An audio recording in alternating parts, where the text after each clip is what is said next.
श्री योग वासिष्ठ के उपसम प्रकरण में श्री वशिष्ठ जी महाराज बोले, हे महाबुद्धमान राम जी, जिनके हृदय में इदम अहंकार निश्चय है, यह मैं हूँ।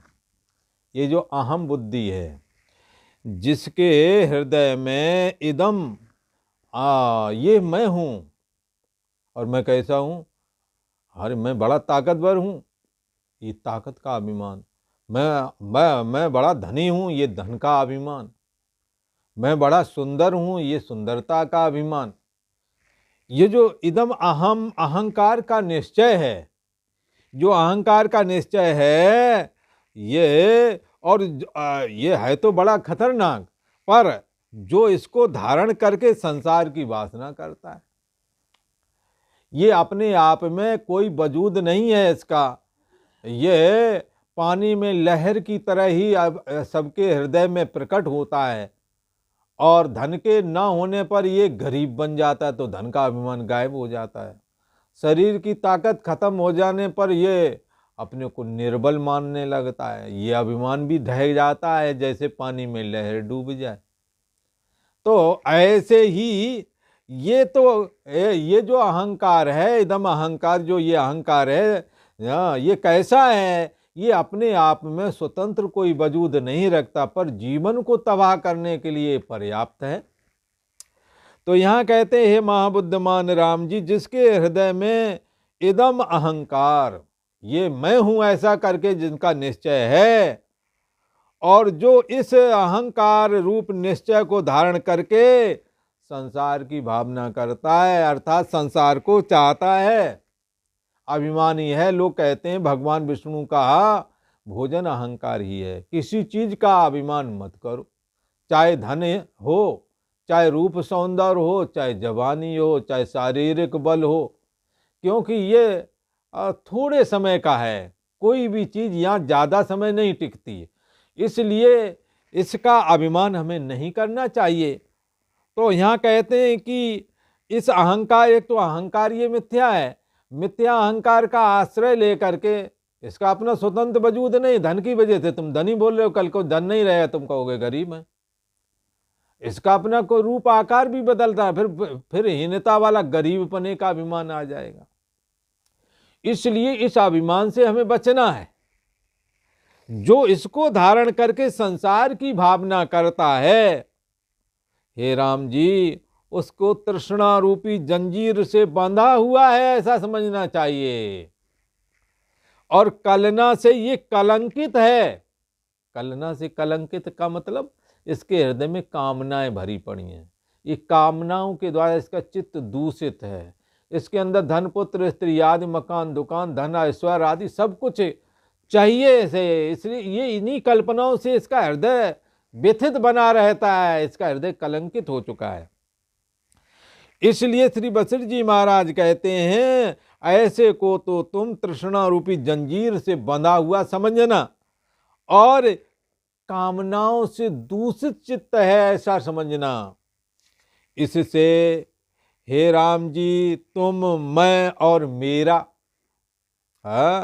सत्य और असत्य बुद्धि, संसार के ये जो सत्य असत्य रूप जो बुद्धि है, और संसार के पद पदार्थ हैं, इनका तुम्हें त्याग कर देना चाहिए। त्याग कर देना का मतलब इनसे असंग हो जाना चाहिए। त्याग करके कहाँ जाओगे? मान लो त्याग करके तुम हरिद्वार या जंगल में चले जाओ, जंगल में चले जाओ तो जंगल में भी तो जड़ भरत जंगल में ही तो गए थे। वहाँ जब कोई नहीं मिला तो हिरणी के बच्चे से आसक्ति हो गई, वहाँ प्रेम हो गया। और इनका त्याग करके भी कहाँ जाओगे?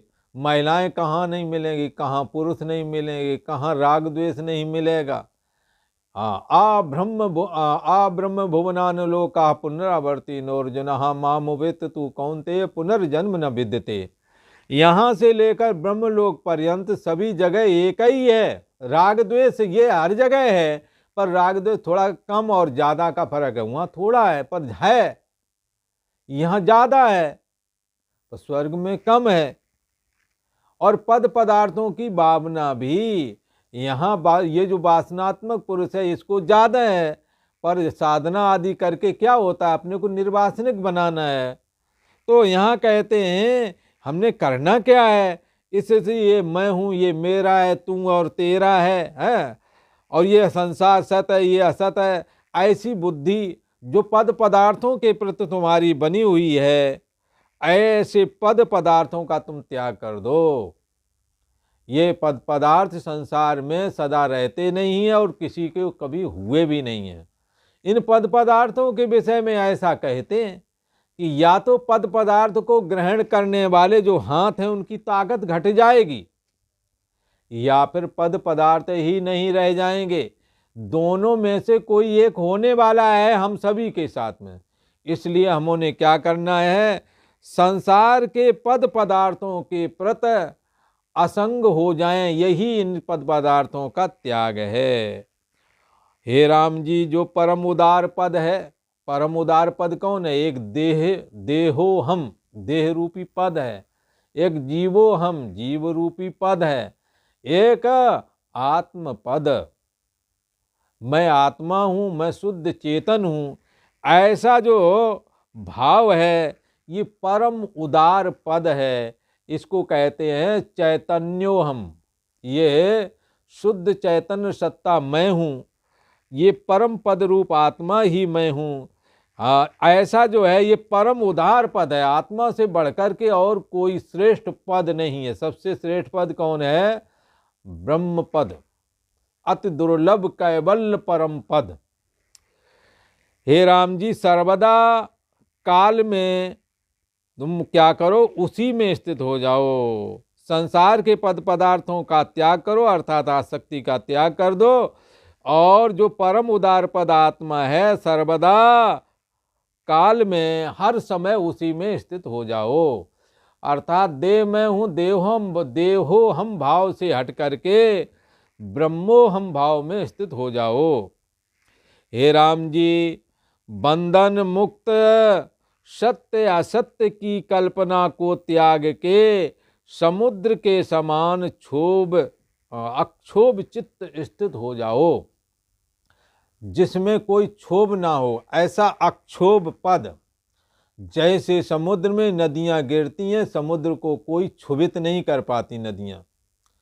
और जब नदियां सर्दियों के दिनों में पानी उतना समुद्र में नहीं डालती, तब भी समुद्र को कोई फर्क नहीं पड़ता है।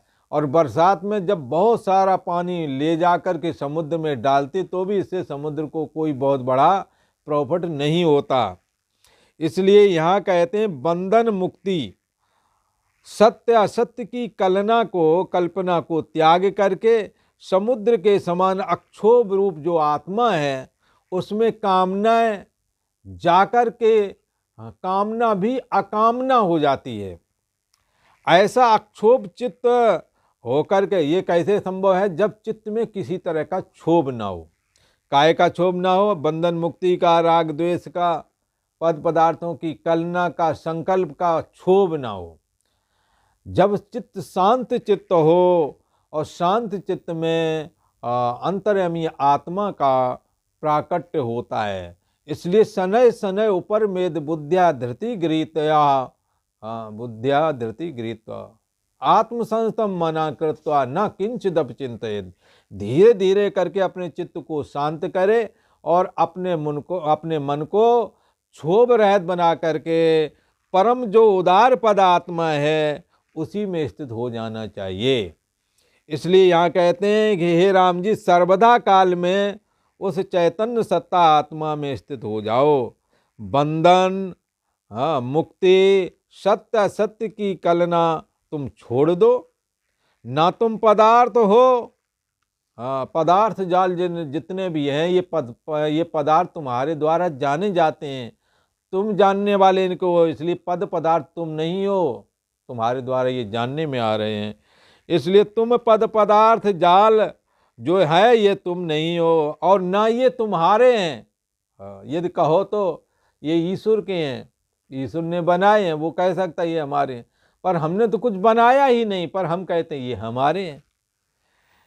तो ना तुम पद पदार्थ जाल हो और ना ही पद पदार्थ ये तुम्हारे हैं। तुम्हारे से पहले ये विद्यमान थे इस सृष्टि में। इसलिए तुम्हारे कैसे हो गए। असत्य जान के इनका विकल्प त्यागो। ये जो विकल्प बार बार उठता है, ये नहीं तो ये मिल जाए, वो नहीं तो वो मिल जाए, ये जो विकल्प जाल है इसका त्याग कर दो। यह जगत हे राम जी स्वप्न के समान भ्रांति मात्र ही है। जैसे अतिशय गर्मी के कारण रेगिस्तान में जलाशय दिखता है पर होता नहीं, ऐसे ही ये संसार भी जैसे स्वप्न का जगत है, जागने पर कुछ रहता नहीं, ऐसे ही इस संसार को भी समझना चाहिए। इसलिए हे राम जी यह जगत भ्रांति मात्र है और इसकी तृष्णा करना, इसकी इच्छा करना भी भ्रांति मात्र है। हे राम जी इनसे रहत, इन पद पदार्थों की वासना से रहत आकाश की नाई तुम सतमात्र चेतन मात्र सत्य स्वरूप हो, आधार मात्र हो। तृष्णा तुम्हारे अंदर ये मिथ्या ही प्रतीत हुई है। तुम्हारा और इसका क्या संग है।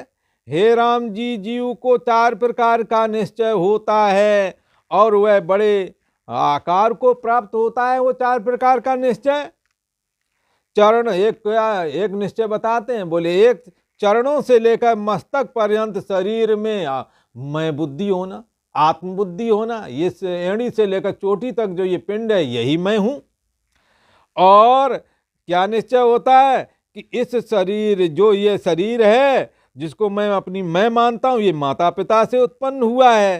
हे राम जी यह निश्चय जिसके हृदय में है वह बंधन रूप है, क्योंकि तुम्हारा माता पिता और माता पिता से उत्पन्न होने वाला शरीर ऐसे ही हुआ है जैसे स्वप्न में भी जन्म होता है, वहाँ भी माता पिता होते हैं, ऐसे ही यहाँ भी हुआ है। ये भ्रांति मात्र है, इस रहस्य को समझना है। इसलिए मैं एड़ी से चोटी तक जो यह पिंड है यही मैं हूँ और ये मैं अमुक अमुक माता पिता से उत्पन्न हुआ हूँ, यह निश्चय बंधन रूप है। ये व्यवहारिक तो है पर पारमार्थिक सत्य तो आत्मा ही है। इसलिए यह निश्चय आत्मा की दृष्टि से ये देखें तो बंधन रूप है, व्यवहारिक दृष्टि से देखें तो ठीक है। असम्यक दर्शन, भ्रांति से ये सत्य प्रतीत होता है। जब ज्ञान दृष्टि से देखोगे तो स्वप्न के माता पिता और स्वप्न से उत्पन्न होने वाला शरीर जैसे जागने पर मिथ्या हो जाता है, ऐसे ही तत्व ज्ञान के धारण करने से जब विचार पूर्वक देखते हैं तो यह शरीर और इस शरीर के माता पिता आदि जो जगत व्यवहार है वो भी भ्रांति मात्र है। और आज इतना ही। ओम।